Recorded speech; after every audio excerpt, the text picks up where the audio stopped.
through us.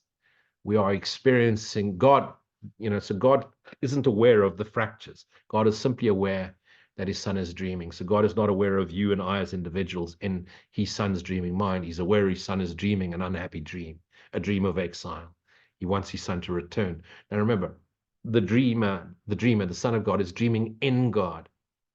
And so the entire universe is in the Son of God's mind, and therefore in God too. So the energy that animates the entire universe, the essence energy, every particle in it that is real, invisible, indivisible invisibility is God.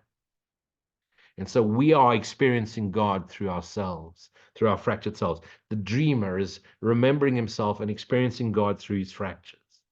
God's not experiencing us or himself through us. We're experiencing God through ourselves. So I want to stay on that theme of acting and actors. Okay. Just imagine you're a young actor. You've gone to acting school. You don't remember when you felt the need to become an actor, but you become an actor. And there's this wonderful movie that you want to act in, and Batman was your superhero. So you want to play in the movie Batman. So you go to the audition for the main role. You want to be Batman. But you've just started acting and you do your audition. They'll tell you they're going to call you in 2 days. And true as shit, they phone you 2 days later. They say, come and see us at the studio. So you get so excited. You tell all your friends, I've got the Batman role. I'm playing in the next Batman movie. And you arrive on set and you get made to wait in reception for an hour and a half. And you think, how could you treat me this way? I'm going to be the star of the next movie, only to find out, no, you're not. You're going to be an extra. In actual fact, you're going to be the first person that Batman saves in the movie. You're only going to play a total of 35 seconds in the movie, and then that's your role. And you're so frustrated. And so comes and plays Michael Keaton plays Batman, and you're so frustrated. You think you're a better actor than Michael Keaton, but you don't get the role. So you play this role out, and you're trying to constantly change the script. You're trying to tell the producer, but shouldn't I do that? And shouldn't I act in this way? And shouldn't I be more? And the producer saying, just play the damn role as it's scripted. No, but you want more. This is either that or get off the stage, but you need the money, so you play the role. And you leave after having played in your very first movie. You leave disappointed, and you watch how people treat the superhero, the hero of the movie, the main actor, and you want to be that. You want that adoration. You want that validation, but you're just a little extra. No one actually cares about you. But you're not giving up. Yeah, there's this passion to do more. And so you apply for the next role and the next role, but you're never happy because you really just want to be the hero of every scene. And you don't like all the scripts. And sometimes you die early on, and sometimes you're just pushing a trolley in the background, or sometimes you're just a nobody. And sometimes you play a minor role, and sometimes you actually get some lines to speak. And when you look again, 25 years have passed, and you've just landed a role for a major blockbuster where you are playing the central figure of that movie, and you are going to be the hero of the next movie. It's the next Batman Returns movie 25 years later, and you are now going to play Batman.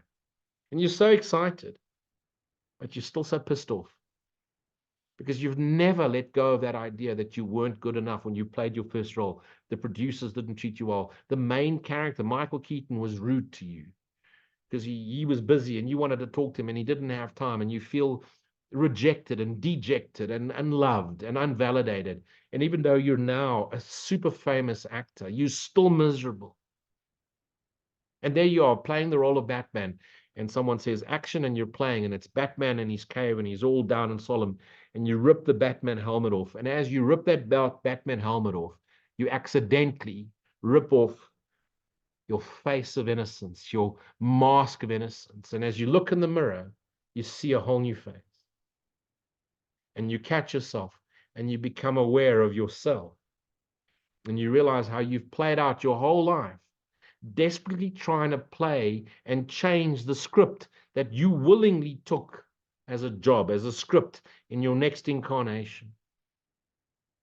You chose it, and or you've spent your whole life trying to change it, trying to be the hero of the story. And as you look in the mirror, you see your real face, the face of love, the face of Christ.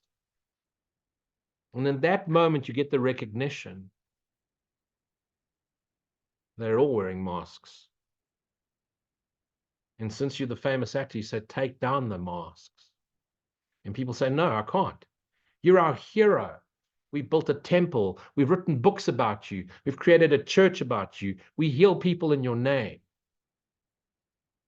We've created the church of the Batman, the society of the Batman, the healing of the Batman. We've created temples and named them after you. We've named our children after you, Batman. And you go, no, no, no. You're all me. Just lift off your masks of innocence. Look deeper. You're all me. I'm actually the producer. I'm the producer of this entire stage. All the world's a stage. And every actor is me. It's I in all of us. The I in me is I in you. And one or two listen and they lift their masks and they just melt into you. But some hang on to their mask, too afraid to let go, too afraid to not play out their fantasy. So they want to stay in the play. And because you realized you took your time to figure this out, you let them all play out at the time. Eventually, you realize all plays will come to an end. All masks will be lifted. What is it that we try and do with our life? We've been scripted. This body, this role, this shape, this color, this talent, this ability, this brain. And some are designed to be multi-billionaires and create massive corporations. And some are designed to just push the trolley bin.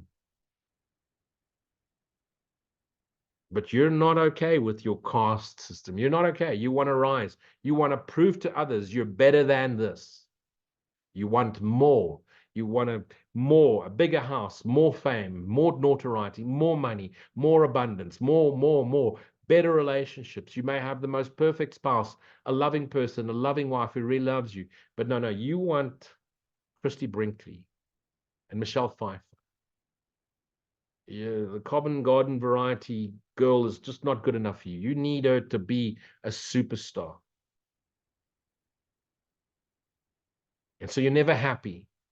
And so you want to date the supermodel, but she's never happy. So you have to buy more, a faster car, a bigger job, more money. And you're constantly putting yourself under pressure because it's never enough. And you wonder when she's going to leave you for the next richest guy or with a bigger car and a faster Ferrari and more money and better suits and better, taller and good looking and more attractive than you because you're not good enough and your body's getting old and no one's noticing anymore and you're not getting the leading roles anymore. Be still and know I am. The script is played. You're playing out your scripted role. Don't ever think you're not good enough. You should do more. You need to do more. You don't need to do anything. Doesn't mean you stop working and you sit and just put out your rice bowl. You can if you want. But you find self. And then you pour yourself joyously into the rest of your dream. And you share yourself passionately with the rest of your fractured selves. It's no longer about acquiring. It's now about sharing all of your capital S self, the love of God, with the rest of the fractured selves, whose essence is the love of God, because you're only complete when the rest of your dream characters are reabsorbed into your loving self. And the minute you return to the loving self you've always been, always are, and always will be, the love of God you are, the truth and the light, you can now extend the light eternally. Even while you're in the dream, you extend what I spoke about earlier in the meditation. You extend the joyous lightness of being. It's not about what you can get. You catch the thoughts that beat you up. You catch the thoughts and forms that want to criticize, the mirrors of your reflection back at you. And you realize, I am. Get behind me, thoughts. I'm not paying attention. I'm not going to try and understand them. I'm not going to try and make a science of them. I dissolve my shadows simply by being the light. By abiding in silent stillness, I abide in the essence energy, which is pure healing. The healing is not of the body. The mind heals. And if the mind heals and the script still continues, the body corresponds with the mind's healing and physically heals. When you offer healing because you don't see anyone as ill. What you're actually offering is you're offering seeing their perfection. You see the Son of God in his perfect glory, even while he's unaware that he dreams himself a character. Forgiveness is the realization this has never happened. And as I woke into self, I but replay a memory which I thought I hadn't forgotten, which I thought I hadn't forgiven. But as I forgive, I forget. And all those characters that not only feared death, but feared never having existed at all, realize we're one indivisible self, and we get reabsorbed, and we let the memory of the universe, space, time, and matter dissolve as we awaken to the joyous love we are, and we extend that joy eternally. That's what we're here for. Every actor is you. It's all God. Don't start getting into rank ordering, spiritual, not spiritual, awake, not awake. Forgive, forgive, forgive, forgive. As I spoke about earlier, I still get triggered when I see animals and children and women and getting hurt and something has to die. But I realize now it's there to trigger me and pull me into the dream. I forgive, I forget, I send a blessing. I rise back up above the battlefield. What is above the battlefield? One mind, awake to self. At a certain level of the battlefield, it's the observer, the recognition that if I'm observing this world, if I'm observing the thoughts, then I'm not the thoughts, then I'm not this world, then I'm not the body. If I'm that observing, then I must be that which is the observer. What's the observer? The observer, the dreamer. What's the dreamer? The Son of God. What's the Son of God? The Christ. What's the Christ? The unconditional love of God in which God abides. God is spirit and abides in us. We are spirit, we abide and extend in and through God, one indivisible self. Be that knowing me. Amen. Thank you for joining me. Please keep sending me your questions. I look forward to them. And yes, I'm not everybody's cup of tea, but then again, I don't like tea. See you all soon.